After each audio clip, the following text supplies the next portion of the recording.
And I have the great honor of turning this podium over to Igor Stravinsky, who will conduct for us and for all the future the last three scenes of his ballet masterpiece, The Firebird.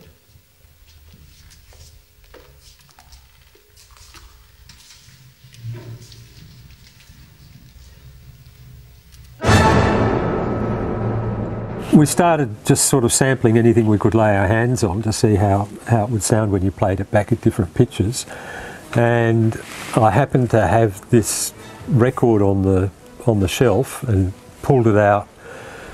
This is a 1965 recording, as you can see by the $6.99 price tag there. At that time we could only record about half a second of anything. And I recorded the first half a second of one of the tracks, and it was the whole orchestra playing a big chord. This is arguably the most famous Fairlights sound.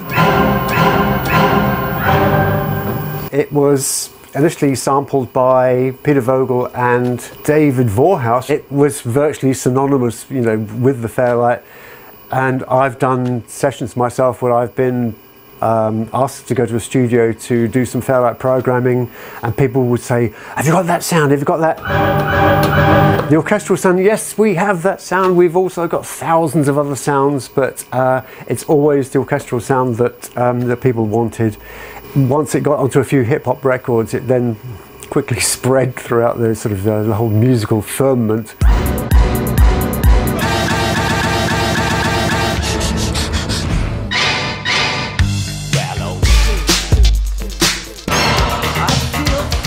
It was used on a lot of stuff through the 80s. There were hundreds of machines out there, and they were being used to such an extent that Phil Collins mentioned on his album, "There is no Fairlight on this album."